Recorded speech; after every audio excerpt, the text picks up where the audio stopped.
Buenas noches. ¿Qué seudónimo quieres que utilicemos al principio de la conversación? Mi seudónimo va a ser Janka. Janka. Janka. Vale. Arrancamos en el mar, nos despediremos después en un faro y siempre os pregunto por vuestra relación con el mar. ¿Cuál es la tuya?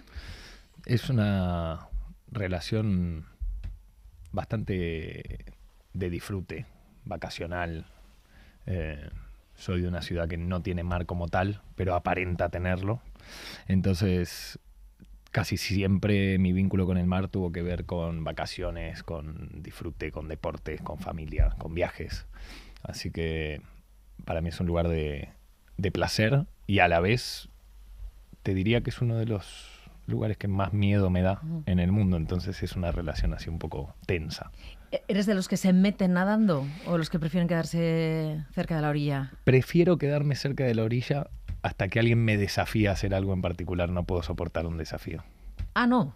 No, me pico muy fácil, digamos, ¿no? Esa situación. Y a veces cuando voy con gente que es más aventurosa, por llamarlo de alguna manera, como por ejemplo mi madre, sí que me atrevo. Ahí puedo seguir a alguien hasta cualquier lado del mar. Ahora ir solo es otra cosa. O sea, jugar a las cartas contigo es darlo todo o no jugar. Por supuesto que sí. Si no, ¿para qué? Esa muerte.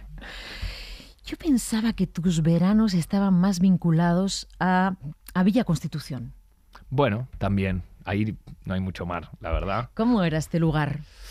Este lugar es un lugar para mí muy relacionado con mi infancia. Pero que a la vez es un lugar con el que mantengo un vínculo muy profundo y emocional, porque sí, es el lugar donde pasaba casi todos los fines de semana de mi infancia, muchos veranos muy largos. Es un lugar muy llano, bastante verde, húmedo, caluroso en el verano. Hay un pueblo cerca. En realidad Villa Constitución es el lugar, el referente más cercano que uno puede encontrar en el mapa, pero el lugar donde yo suelo ir es un campo que queda muy cerca. Pero bueno, es a varios kilómetros de ahí. Y para mí es un lugar también, un poco como el mar, si se quiere, salvando las diferencias geográficas, pero porque tiene que ver con una etapa de niño, con la relación con mi familia, con abuelos, primos, fiestas, navidades. Era casa de tus abuelos. La casa de mis abuelos, sí. En realidad es una casa de mis bisabuelos o tatarabuelos, me parece, porque es algo que está en la familia hace mucho tiempo, pero para mí son mis abuelos porque es a ellos a los que iba a ver. ¿Tenías animales ahí o no? Sí, antiguamente había bastantes animales, porque incluso tengo un tío abuelo que se dedicó a hacer toda la parquización del lugar, que es precioso, y que criaba toros, y había caballos, y había gallineros, y había conejos, y había animales de todo tipo. Cuando yo era joven, sobre todo. Ahora, ya hace años que hay cada vez menos animales. En todo sentido, de los que criábamos o teníamos nosotros, y de los naturales, los que hay en el lugar normalmente, también van quedando menos. Porque es un lugar muy agropecuario. Hay muchos agrotóxicos, hay muchos pesticidas y ese tipo de cosas, y a lo largo de los años, al principio no te dabas cuenta, pero ahora que vengo acumulando varias décadas de ir ahí, se nota. Ya no sabes quiénes son los animales, ¿no? Los verdaderos animales. Exacto, ha Toda cambiado la lectura todo mucho. esa. Muchos mosquitos, eso sí que no cambia. Mosquitos ahí, a lo loco. Qué horror, ¿no? Los mosquitos. Odio los mosquitos. De repente, verano, ese zumbido, Sí. esos tábanos, Sí. que vincula la vida también el campo, ¿no? Que es la otra parte, que también eso es naturaleza. Estos abuelos, ¿ese abuelo es el abuelo de las frases? No, ese es el abuelo, la parte de mi familia materna. Este abuelo es mi abuelo Mario, es médico, obstetra, ginecólogo, ha traído mucha gente al mundo. Y mi abuela es psicóloga y fue muchos años directora de una escuela para discapacitados. Así que son gente ligada a la medicina, si se quiere, al servicio comunitario. Y de hecho, mi abuelo es responsable directo de que yo esté acá hoy. No solo por ser mi abuelo, sino porque además él atendió el parto de mi madre. Así que ahí hay una...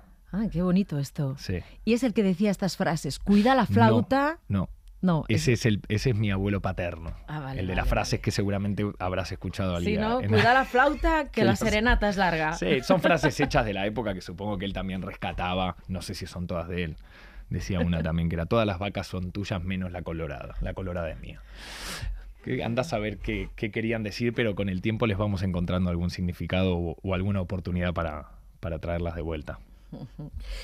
Te voy a llevar a un sitio, o me vas a llevar tú, pero tienes que ir con el Fiat Espacio, ¿era? Fiat Espacio. El 147 de mi abuela. Fiat de tu abuela, a ver, Sí. Cuéntame esa historia. ¿Dónde ibas en este Fiat? Bueno, ese fue mi primer auto. Era el auto de mi abuela, un auto del año 90, creo que 93 o algo así, y que yo lo empecé a conducir en el 2000, probablemente 2005, 2004, 2005.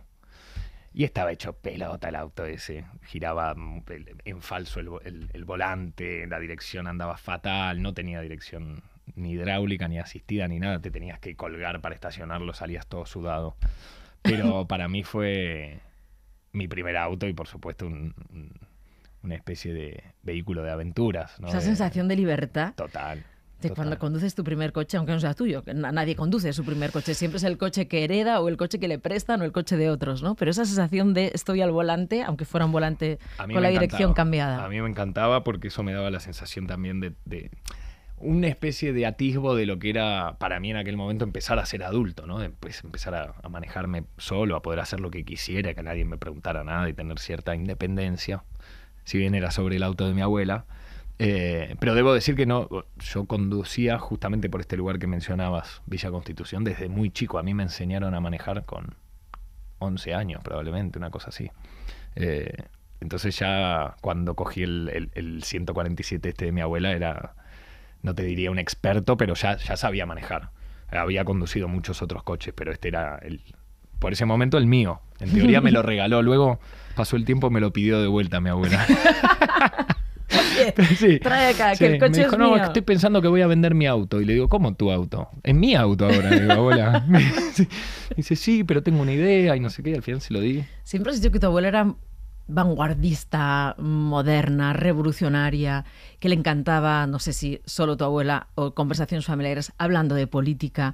En eso, bueno, los argentinos habéis sido siempre maestros. Sí, este es ahora estamos hablando, la abuela del auto y el abuelo de la frase son los padres de mi padre. Entonces ya es la otra rama familiar, que es mucho más porteña también, son más de Buenos Aires, no es de este lugar tan agreste y campestre y más poblerino, sino que eran gente muy eran del ámbito del teatro, eran actores los dos, entonces también eso hacía que estuvieran ligados con un montón si se quiere, de temas sociales y culturales de la época, y mi abuela en particular era bastante revolucionaria no sé cómo decirlo, pero como de pequeñas causas también, porque también tenía que ver con cosas que sucedían en el barrio, en su propio edificio, en disputas en la calle entre vecinos, ese tipo de cosas. Intervenía y se hacía oír. Uh-huh. Y derrochaba un poco esta especie de... Como no sé cuál es la palabra exacta, pero porque revolucionario da una sensación de enfrentarse a la autoridad. Reivindicativa, defensora de causas perdidas, que se dice muchas veces, ¿no? Exactamente. Cuando alguien cree que una causa está perdida, no está perdida. O sea. De hecho, vengo a hablar de eso. Y ella era un ejemplo de eso. Metía gente en su casa que encontraba viviendo en la calle. Entonces, una persona muy, muy vinculada con su entorno. Era una tipa que le prestaba atención, oído y corazón a todo lo que se cruzara por su camino, y por supuesto se vinculaba con lo que podía. Hablas muy bien de... ¿El colegio Ilse puede ser? Sí. Este colegio que fue como tu segundo colegio, sí, que siempre has descrito como que te posó en la realidad y en la sociedad. Bueno, creo que tiene que ver con una época también, porque esto es, no sé cómo le dicen aquí en España, pero sería como si fuera mi bachiller, mi colegio secundario, el instituto. A partir de los 13 años me metí en este colegio. Y antes de eso yo iba a un colegio bilingüe, privado, con doble escolaridad, medio elitista, si se quiere, por las propias características de lo que era el pago de cuotas y demás. Era un colegio caro y bastante poco diverso. Uh-huh. Sí había diversidad, porque había gente de cualquier parte, incluso había hijos de diplomáticos, con lo cual había gente de otros países y de distintas culturas. Pero cuando me pasé al ILSE, que es este colegio más dependiente de la Universidad de Buenos Aires, en el centro de la ciudad de Buenos Aires, que ya se puede adivinar que vengo de por ahí, a literalmente 200 metros del Obelisco, con lo cual era un lugar muy emblemático, muy neurálgico de la ciudad. Y era un colegio que, por ser dependiente de la Universidad de Buenos Aires, por tener un sexto año que te permitía entrar sin hacer curso de ingreso a cualquier carrera, todo este tipo de cosas hacía que fuera muy apetecible para chicos de todo el país de querer ir ahí.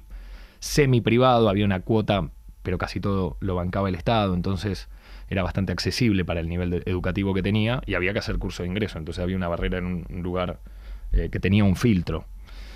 Y que evidentemente la gente que iba ahí hacía un gran esfuerzo para ir, en distintos sentidos, ya fuera un esfuerzo académico o un esfuerzo logístico por vivir lejos. O económico de sus familias para poder permitirse pagar esa cuota, que era menor, y eso hacía que nos encontráramos gente, cada uno de su barrio, de su realidad. ¿Y qué aprendiste ahí?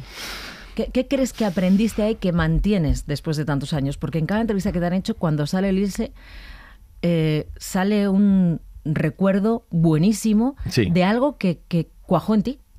Aprendí sobre el esfuerzo, aprendí sobre el cierto sentimiento de comunidad con gente muy distinta a uno, de distintas realidades, y aprendí mucho del contacto con la calle, porque eso, a partir de ese momento, me empecé a manejar solo por la ciudad, empecé a ir en metro, empecé a ir en buses, en colectivos, volver a mi casa en horarios raros, en manejarme por el centro porteño. Y debo ser sincero, y no solo tiene que ver eso con el colegio, sino con la época en la que me tocó ir, que fue en el 2001 que empecé yo este secundario, justo después de la crisis económica en Argentina y del corralito. Con lo cual, por triste que sea y por dura que haya sido esa realidad, fue un verdadero baldazo de agua fría, un choque muy crudo ver cómo funcionaba el centro de la ciudad de Buenos Aires, con tanta gente, cada vez más gente en situación de calle, cada vez más gente. Se notaba mucho la crisis ahí. Si yo te pido una fotografía, que tú, que eras un chaval, si yo te digo una fotografía que a ti te impactara, una fotografía, una imagen, que a ti te impactara y pensaras, o sea, sí que están mal las cosas. Sí, tengo varias. Una en particular era todos nosotros, porque el colegio tenía... Una de las otras cosas que me enseñó, solo lo menciono para acordarme, es que era un colegio donde cada alumno era casi un número, lo cual puede ser muy impersonal para mucha gente, pero yo viniendo de la situación de la que venía, para mí era de alguna forma una especie de refugio identitario, si se quiere. Es como el seudónimo. Exactamente, ¿no? Como el seudónimo que tenemos acá, y a la vez una forma de emparentarme con todos los demás. Entonces para mí eso fue importante, pero sin embargo llevábamos uniforme, tanto uniforme de gimnasia como uniforme para ir a clases, gris y camisa blanca, con lo cual no era demasiado elitista porque cada uno podía elegir el que quisiera, no había un uniforme específico que comprar en tal lugar, pero sí que íbamos uniformados, entonces éramos muchos chicos en un colegio grande y salíamos todos a la calle o estábamos esperando todos en la plaza, enfrente de tribunales en Buenos Aires, que también es un lugar emblemático. Y en paralelo veíamos a chicos de la misma edad que nosotros meterse en portezuelas que quedaban abajo de la fuente de la plaza para vivir ahí con sus familias en la propia plaza, y se escapaban por ahí o abrían y veías a los niños chiquitos y gente comiendo y pidiéndonos a nosotros, que éramos alumnos, si traíamos algo para comer o no. Entonces convivíamos con la realidad de gente que podría estar con nosotros estudiando en ese colegio bastante privilegiado de la ciudad de Buenos Aires, pero palpitando un poco la realidad de los no privilegiados que estaban en la gente que vivía en la calle, de calle, sí. Que vivía y que además en la calle, vamos, en una plaza. Exactamente, en la plaza donde nosotros esperábamos y nos comíamos los sándwiches antes o después de salir, o tomábamos una Coca-Cola, o nos reuníamos a jugar cartas, o hablábamos de nuestras cosas. Eso en el 2001 para mí fue un gran shock, y a lo largo de los siguientes años fui viendo cómo había cada vez más gente en esa plaza, cada vez más eran los niños que estaban ahí, cada vez era bastante más duro transitar por el centro porteño, más peligroso también, porque evidentemente toda esta situación llevaba a que hubiera mucha más tensión en la calle y muchos más peligros, si se quiere, por la propia necesidad. Pero la verdad es que para mí fue un choque de realidad, un descubrir la ciudad, un descubrir la gente que vivía en la ciudad conmigo, un descubrir mis propios privilegios y tomar un poco de un punto de vista externo y de alguna forma empezar a vincularme con la realidad y con la vida adulta de a poquito. Cuando has dicho que tu Porque abuela... hasta ahí estaba muy protegido. Cuando has dicho que tu Vivía en medio de abuela una burbuja. metía gente en casa, ¿es de en esa época? Incluso te diría que incluso antes, porque bueno... Pero era gente necesitada, Sí, ¿no? pero a Que le partir de ese ofreció- momento también, sí, mi abuela se vinculaba mucho con la gente necesitada y todo el tiempo, me acuerdo en algunos momentos que le ha dado hospedaje a gente en su propia casa o que les conseguía y les gestionaba cosas y lugares. Era una tipa que se vinculaba mucho con la realidad que la rodeaba, por supuesto que no tenía ni una fundación ni nada, pero sí colaboraba con muchas cosas y con la Casa del Teatro, que también era un lugar donde... Tengo una cosa, un incunable, yo creo. que Porque, claro, podría ser un poeta recitándole una poesía a tu madre, que es tu abuela. Vamos a escuchar, porque es que define lo que estás contando de ella. Buen día, mamá. Hola. Hoy soy otro. Soy el que siempre quise ser y nunca pude. El que sabe que estás viva. Viva para mí. Para todos. Viva como el fuego que a todos acaricia con su luz. Nunca preguntaste cómo, ni cuándo, ni por qué. La misión era dar vida y la cumpliste como nadie. Tan incondicional me resultaste que de golpe siento como un nudo en la garganta cuando, como un tonto, me descuelgo de tus brazos y te dejo allí solita esperando, sentadita, que se aligere en tu reloj mi frágil inconsciencia. Ya vuelvo, mamá, no te preocupes. No, ¿qué te vas a preocupar? Te deshaces, que no es lo mismo. Te abandonas en fantasías, fomentadas por la actualidad, los tiempos que corren. Uno nunca sabe. Yo sé lo que te digo. Por favor, ten cuidado.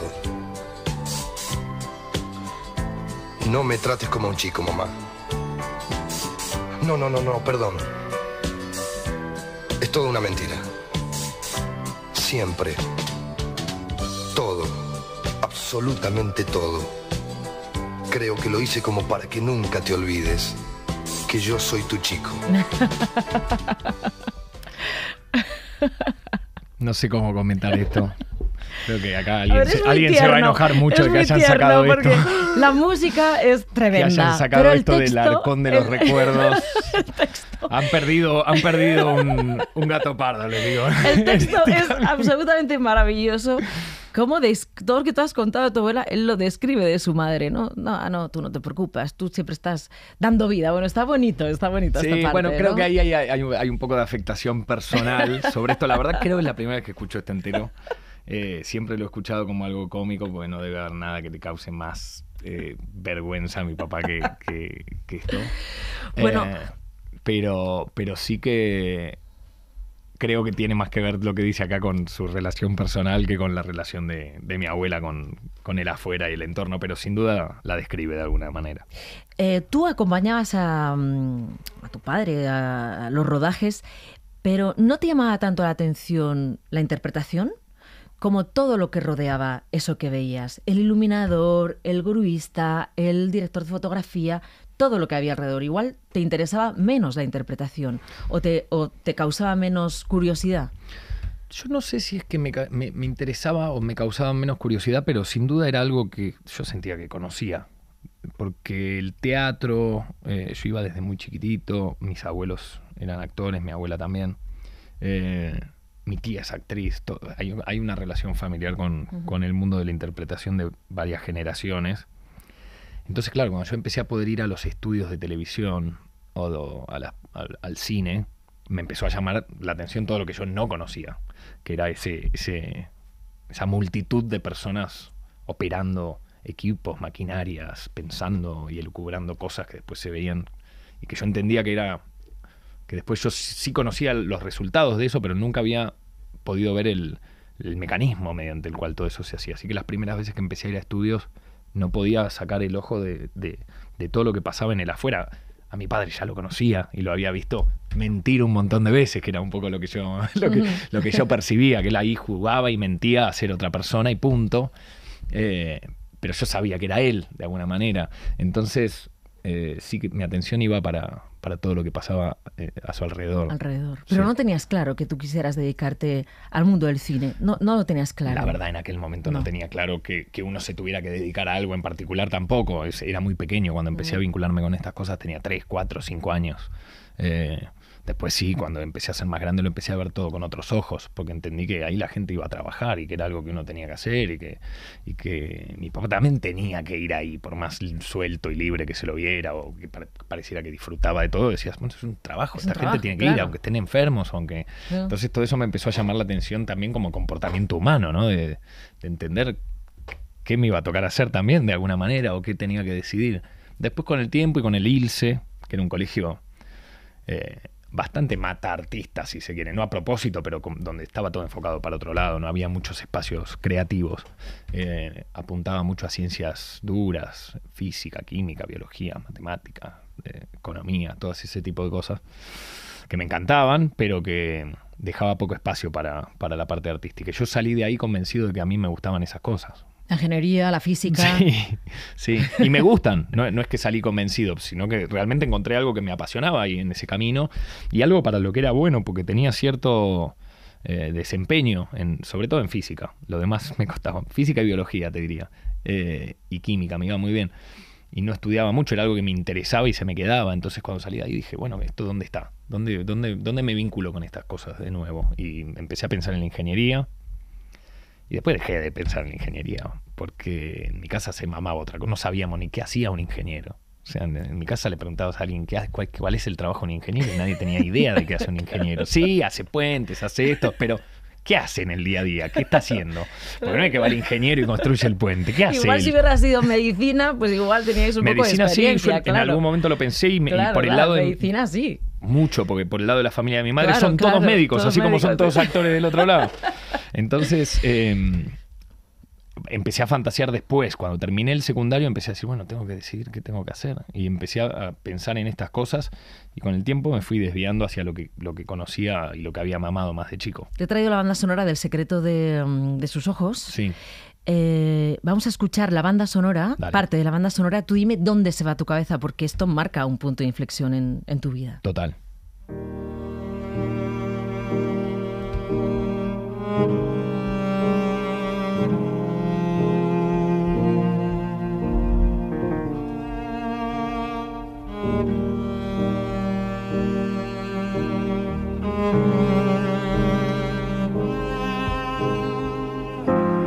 Dime qué imágenes ves. Y yo me acuerdo, veo imágenes del rodaje, la verdad. Veo la estación de Retiro de Buenos Aires, veo el Palacio de Tribunales, que era lo que estaba enfrente de mi colegio secundario, es donde se rodó esta película, donde trabajan los personajes de esta peli. Más adelante otras pelis que hemos hecho también, es un lugar muy, muy importante. Me veo un poco a mí también de joven, porque fueron mis inicios también ahí, todo era una aventura en aquel momento. Y lo veo a mi padre, sin duda. Veo la cancha de Huracán.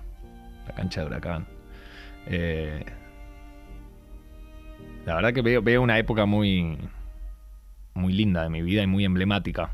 De alguna forma esta música es la banda sonora de un proyecto que marca un antes y un después. ¿Erais consciente del peliculón que teníais entre manos cuando estabais trabajando en él? La verdad, yo no tanto. O sea, suponía que era una película muy potente porque todo lo que se iba viendo, primero por la gente que estaba involucrada, en un Dream Team del cine nacional, en todo sentido, delante y detrás de cámara. El texto y la época y todo era buenísimo, pero yo no era tan consciente, no había leído tantos guiones tampoco a esa altura de mi vida, entonces no sé si sabía apreciar necesariamente un buen guión. Me gustaba mucho la literatura, pero no entendía muy bien el lenguaje audiovisual. Pero sí, cuando le empezamos a filmar, empecé a tomar relevancia de los lugares donde filmábamos, de los planos, lo que eran, del material que estaban generando. Pero yo, la verdad es que mi atención estaba puesta completamente en otra cosa, que eran... Estabas en el equipo de producción, yo estaba ¿no? Yo era el último del equipo, el último escalafón del equipo de producción de esta película.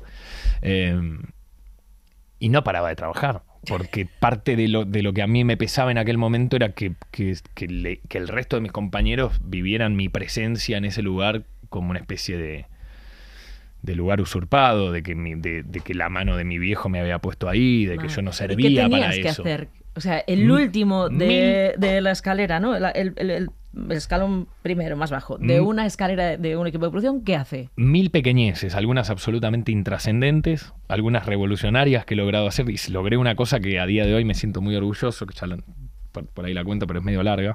Pero básicamente estuve durante la preproducción, me incorporé al equipo de producción que estaba en lo que era mi núcleo, liderado por Federico Posternak, que hoy es mi socio. Es tu socio, sí. En aquel momento era mi jefe, es el con el que tuve la reunión previa. Yo estaba estudiando cine en aquel momento, o sea que tampoco era una improvisación, sino que medio dejé la carrera en aquel momento para sumarme al equipo de esta película. Y yo tenía como un doble compromiso ahí, porque primero estaba dejando mis estudios para estar en la película, porque era bastante larga, medio que tenía que abandonar la facultad durante un tiempo. Y segundo, que había un vínculo familiar con el protagonista, entonces no quería que pensaran que estaba ahí de regalado. Y entonces yo necesitaba dejar todo, ¿viste? Entonces era el primero que llegaba y era el último que me iba. Y si había alguien que decía, acá necesitamos... No, yo ya estaba corriendo para ir a buscarlo, mientras me diera la energía. Yo era muy joven también en aquel momento, entonces me sobraba la energía, la verdad. Dentro de estos equipos con tanta experiencia y todo, yo lo que tenía era pila para seguir.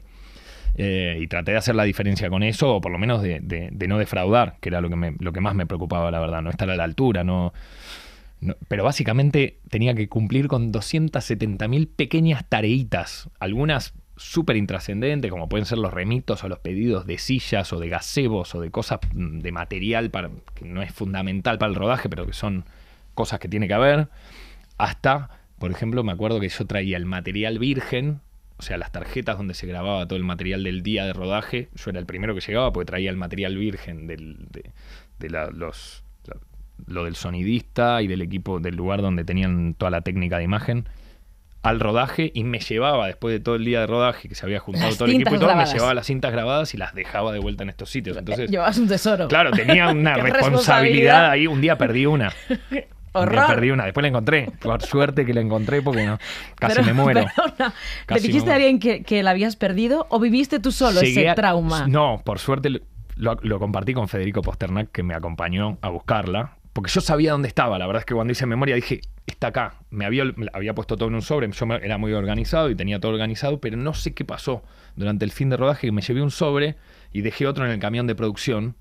Y me llevé el equivocado. Y llegué a la casa del sonidista que tenía que encima ni me recibía, porque a veces llegábamos a las 5 de la mañana. Entonces yo le dejaba el sobre por el buzón de la correspondencia, y tenía un perro enorme que me ladraba todo el tiempo a las 5 de la mañana y me pegaba unos sustos, pero básicamente ni interactuaba con él. Entonces yo dejaba el material de la película por un buzón, que había un perro que me quería matar y que yo no sabía si estaba triturando el material desde el otro lado o no, pero cuando llegué a la casa del sonidista que falleció, José Luis Díaz, hace unos años, dije, ¿dónde está el sobre? Di vuelta el auto, yo tenía auto en aquel momento, lo di vuelta literalmente, hice todo lo posible antes de llamarlo a mi jefe y decirle, no tengo el material de sonido.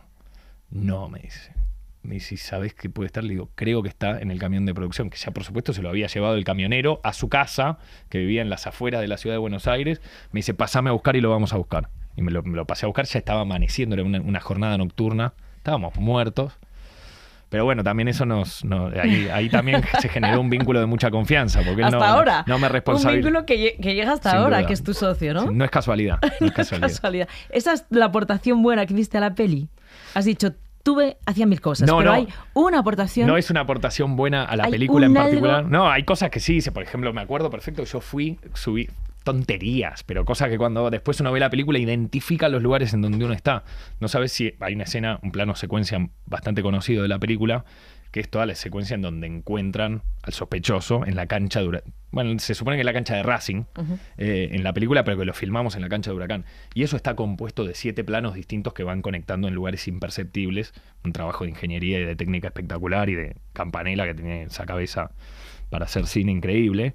Y claro, uno de los planos era el que venía sobrevolando la ciudad y se metía sobre el campo de juego, veía a estos jugadores tocando la pelota hasta meter un gol, y esa misma cámara conectaba con una que había en la grúa, en la tribuna, ya viendo los espectadores, y a partir de ahí se va cerrando todo el plano.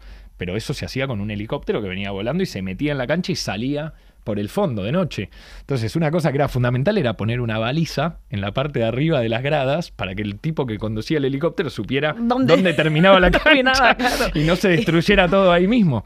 Entonces esas tonterías, me tocaba ir a poner esto, me tocaba... Claro, y esa, te digo, es un aporte de ingeniería. Claro, pues me dijeron, poné la baliza ahí. Tiene que verlo, claro. Eso pero la ve o no la ve, ¿está bien o no está bien? ¿Tiene pila o no tiene pila? Tonterías. Bueno, ¿por qué Chino Darín se ha puesto Janka? Janka es un seudónimo que yo tengo desde hace mucho tiempo. Antes de, bueno, no antes de Chino, pero ya con Chino me conocía todo el mundo de mi entorno, y yo en un momento empecé a jugar, yo era gamer en mi adolescencia y jugaba juegos, y esos juegos me permitían volver a ser una incógnita, digamos, en cuanto a cuál era mi identidad, un desconocido completamente. Entonces a partir de ahí yo creé este nickname en aquel momento, seudónimo, y jugaba bajo ese nombre, Janka. Era un poco más compuesto, ¿no? Pero después me quedé con Janka. Sí, en algún jueguito que tengo, si me guardo alguno en el teléfono y tengo que poner algo, siempre pongo Janka. Igual lo están descubriendo ahora todos tus otros compañeros gamer con los que jugabas en todo el mundo. No sabían que eras Chino Darín, y ahora ya usted, Janka, es... No lo sabían hasta cierto momento. Logré mantener esa incógnita como hasta mis 19 años, una cosa así. ¿Te ha perseguido un poco esa necesidad de tener tu propia autonomía, tu propia identidad como actor? Como actor ahora, cuando hablamos del Secreto de sus ojos, como miembro de un equipo. O sea, eso te ha perseguido muchos años. Bueno, me pesaba un poco el hecho de que todo el mundo... Tampoco lo entendía. Cuando era chico no lo entendía. La gente saludaba a mi padre. O sea, me costó, evidentemente... Después lo entendí, ¿no? Pero no es que me costó tanto, pero cuando era chico me llamaba mucho la atención que todo el mundo conocía a mi papá. Y yo le preguntaba a mi papá, ¿quién es este que te acaba de saludar? Y me decía, no sé, no tengo idea. Digo, ¿y por qué lo saludás? Dice, porque él me conoce a mí. ¿Cómo te conoce a vos? Y después fui empezando a entender que él era una figura pública, que la gente lo quería sin conocerlo, que quería estar con él, abrazarlo y tocarlo y robármelo un rato, y ese tipo de cosas. Y yo creo que eso medio me marcó para después, cuando empecé a ser un poco más grande y a tener como mis propios espacios, llámese el del gaming, el colegio, los amigos del fútbol, las clases de teatro, la facultad. Siempre de alguna forma yo me quise... desentender de esa paternidad, de ser el hijo de Ricardo Darín. Sobre todo porque los lugares con los que me empecé a vincular, no el del gaming, en el gaming a nadie le importaba nada, pero en las clases de teatro, el nombre de mi padre pesaba mucho, y de alguna forma estábamos todos ahí para tratar de generar una carrera similar o inspirada, o con algo que tuviera que ver con lo que le estaba pasando a mi papá en aquel momento. Entonces yo quería que eso no tuviera nada que ver con mis relaciones personales. Ya lo había vivido de chico y había sido el hijo de Ricardo Darín durante mucho tiempo. Entonces cuando me empecé a meter en esos lugares, empezó a ser cada vez para mí más importante tratar de generarme un nombre propio, o por lo menos tratar de tener la certeza de que mis vínculos personales eran genuinos y no se basaban en algo que no dependía de mí. ¿Tú eres consciente de que, por ejemplo, mucha gente que va a ver o está viendo Mano de Hierro, que es la última serie que has hecho, la que te podemos ver ahora, no ha visto ninguna peli de Ricardo Darín? O sea, ¿tú eres, ¿no?, consciente de eso? La verdad que lo estoy pensando recién ahora. Es decir, que eres Chino Darín y puede que no hayan, no solo no visto ninguna peli, sino que le digas Ricardo Darín y diga, ¿perdón? Me encanta igual en un punto. Está buenísimo. De todas maneras les podría recomendar un par de películas que están muy buenas para que las vieran. Pero eso pasa. Pero eso es lo que tiene el recambio generacional. Si uno lo piensa, yo me puse Chino después como nombre artístico, que en realidad me lo puso él, pero yo lo adopté justo en El secreto de sus ojos, porque claro, él salía primero en la secuencia de títulos y yo salía último casi, siendo el último orejón del tarro. Y yo no quería que fuera que la gente pensara que era la misma persona que estaba haciendo las dos cosas, ¿viste? Porque dije, la única cosa que hice acá en esta película y de la que me puedo sentir, bueno, muchas cosas, pero digo, el único lugar que tengo para figurar, la gente va a pensar que también fue él que se desdobló en otra identidad a poner balizas y a conseguir sillas y a hacer todo esto, mientras además actuaba. Digo, no, acá tiene que haber otro nombre. Y ahí dije, pongan Chino, y a partir de ahí fue quedando. Pero lo cierto es que es un mote que él me puso de chico, me empezó a llamar Chino, Chinito cuando yo era chico, y me acuerdo que en algunas escuelitas de fútbol me empezaron a decir mis compañeros y después en el colegio y ya no. Y ya no te has quedado con Chino Darín. Pero a Fernando, ya vamos a ir terminando, pero a Fernando Trueba, ¿qué le debes, Chino Darín? A Fernando Trueba le debo estar acá hoy, seguro. Y muchas cosas más, le debo mucho a Fernando. Además de gran cariño y respeto y admiración. Le debo haberme convocado, haber confiado en mí para algo en lo que nadie hubiera pensado en mí. Y sin embargo, él y Cristina levantaron el teléfono en aquel momento con una película que tenían entre manos, que era La Reina de España, y me invitaron a ser parte de un Dream Team y de una saga que para mí era increíble, y a viajar, a venir a España, a desafiarme también, a probar mis límites. Así que todo lo que vino después de eso se lo debo a él. O sea, cuando te llamaras, te dijo, soy Fernando Trueba, o soy Fernando Cristina, o Cristina, que te llamara, que queremos que hagas una peli. Sí. La actriz es Penélope Cruz. Tremendo, imagínate. Ahí te queremos aquí, en España. Tremendo. Y después cuando me fui enterando todo el cast y todos, y la verdad que increíble. Fue un privilegio por trabajar con Penélope, por supuesto. Pero ya toda la aventura de hacer La Reina de España fue increíble para mí. Y no has parado desde entonces. ¿Y quieres seguir trabajando aquí? ¿O sí, me gustaría. ¿Te gusta España? ¿Te gusta estar aquí? ¿Te sientes feliz? Sí. Las cosas en Argentina están dificilísimas. Tan complicadas. Comentábamos antes lo del corralito que viviste con 13 años. Entiendo que ahora estás viendo una situación complicadísima también. Encima parece que Milei no ayuda. Bueno, el corralito del 2001 fue de alguna forma... Yo no soy economista, no voy a dar acá ninguna clase de nada, pero sí, en términos históricos fue la consecuencia del último gobierno liberal que tuvimos, que fue durante los 90, el de Carlos Saúl Méndez, como diría mi padre. Y ahora estamos empezando un proceso donde a ese presidente que tuvimos antes del corralito se lo está tratando con el carácter de prócer, o sea, como que hizo algo absolutamente relevante. Entonces, de alguna forma, el desenlace asusta un poco. Pero bueno, yo no juzgo cuál puede ser el devenir ni los resultados, porque la verdad que es algo muy reciente. Pero el discurso, la sensación térmica, las medidas a nivel de lo que se habla y a quién se responsabiliza de la situación de Argentina y a quién se señala y por qué, y el discurso me asusta un poquito, no me gusta, no comulgo con nada de todo eso. Está claro que ha ganado las elecciones democráticamente, esa es una realidad. 100%, ¿no? Y además con todo el derecho de que lo apoye la sociedad en tomar las medidas que considere pertinentes, pero los ciudadanos también tenemos derecho de expresarnos acerca de lo que nosotros creemos. Un poco el considerar que la cultura tiene la culpa de todo. Yo esa parte me parece un poco... no solo no me gusta, obviamente, porque me siento atacado y a todo el entorno, sino porque además me parece bastante triste que se venda eso como vender pescado podrido, como si nosotros fuéramos... Chino, ¿tienes, aparte de Mano de Hierro que la estamos viendo, algún proyecto que me quieras contar? Tenemos con nuestra productora Kenia Films una película que vamos a estrenar también en la plataforma de Netflix el 27 de marzo, que se llama Descansar en Paz. Es una película que produjimos, que toca un poco esa época, porque de hecho la película empieza en el año 94, 93 creo que empiece, pero sí, 94, con lo cual es exactamente esos 90 de los que estábamos hablando recién, y que lo tiene a Joaquín Furriel como protagonista, que también está rodando algo aquí en España, y Sebastián Borenstein como director, Griselda Siciliani como coprotagonista, y que nosotros no actuamos. Eso te iba a decir, somos tú no solo sales, productores. Solo productores. Sí. Y Descansar en Paz se llama. ¿Teatro no quieres hacer? Me encantaría. Lo que me pasa con el teatro, estudié teatro en distintos lugares durante varios años, fui, vine, dejé, me echaron, andás a ver qué cosas fueron pasando, pero fui cambiando de distintos lugares. ¿Te echaron? Sí, se ve que no servía para eso. Y logré hacer una sola vez una función, una obra de teatro con todo su proceso a nivel profesional.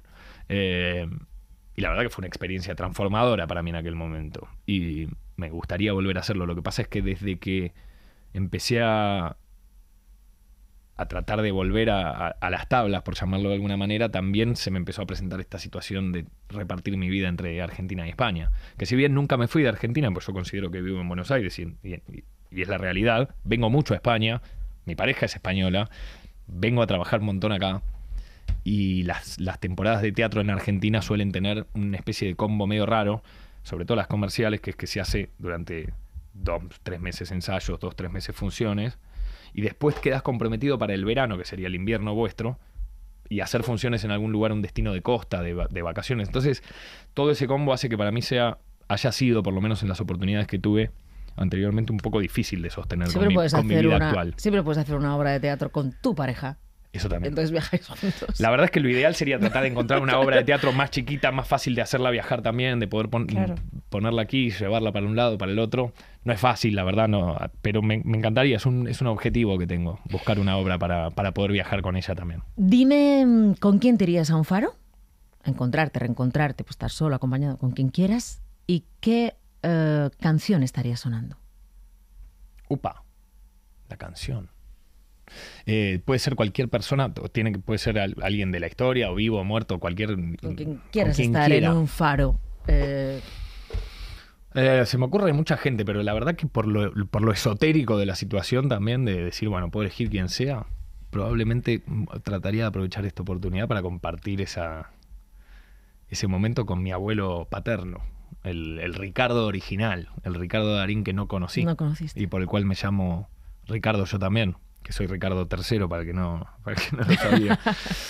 Porque la verdad es que es una persona, una figura, como un faro de nuestra familia también, alguien que de alguna forma su luz brilla y todos identificamos como una especie de guía espiritual y filosófica, pero que yo no lo pude conocer. Pero murió muy poco antes de que nacieras. 5, 6 días, 7 antes de que yo naciera, una semana. Y eso llevó a que me pusieran a mí el nombre de él. Así que estuve a punto de conocerlo. No lo logré. Y sin embargo siento que de alguna forma lo conozco, porque mi padre lo trae a colación muchas veces, mi tía habla mucho de él, mi abuela hablaba infinidad de él, a pesar de que se habían separado ellos en vida y todo. Y me encuentro con gente que lo conoce. Tengo un amigo ahora que su padre, descubrí hace poco que era amigo de mi abuelo, así que me gustaría encontrarme con él y que me cuente más, porque es alguien de quien voy armando la historia de a cachitos. Así que me gustaría compartirlo con él. Ahí tienes un guión. Y el tema diría ahí más tienes o menos un guión, así. Chino Darín, ¿eh? Ahí tienes un guión interesante para desarrollar. La verdad que en principio me gustaría poder armar un poco la historia, hacer esa investigación, conocer el lugar de donde él viene, el apellido paterno también, que es un lugar en Italia que se llama Laggio di Cadore, donde hay muchos Darines, en teoría, y de donde vienen el apellido familiar. O sea que hay algo para construir e investigar ahí, seguro. ¿Y la música? ¿La canción? Y la música, la verdad es que estaba pensando en otra música, pero desde que pienso que lo tengo que compartir con mi abuelo esto, que no conozco, digo, bueno, voy a ser un poco más prudente y no ponernos a bailar necesariamente una bachata. Igual le encantaba. Sí, no está mal. Probablemente elegiría escuchar en esas circunstancias... Madre mía, qué difícil, ¿eh? Pondría un tema de Sui Generis.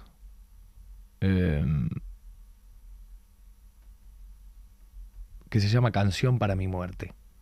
Uh-huh. Os juntaríais Ricardo I y Ricardo III en un faro mientras suena Canción para mi muerte. Sí. Sí, muy lindo tema. Linda banda. Sui Generis es una banda de los inicios de Charly García con Nito Mestre. Dices que le preguntarías muchas cosas. Seguro. Pero si él te dijera, oye, ¿y a ti cómo te va? Yo diría que bien. Sí. Chino Darín, ha sido un gustazo esta conversación. Muchas gracias por también estar aquí haciendo este recorrido. Te dejamos con la Canción para la muerte para compartirla con Ricardo I. Gracias. Poco a poco fui creciendo y mis fábulas de amor se fueron desvaneciendo.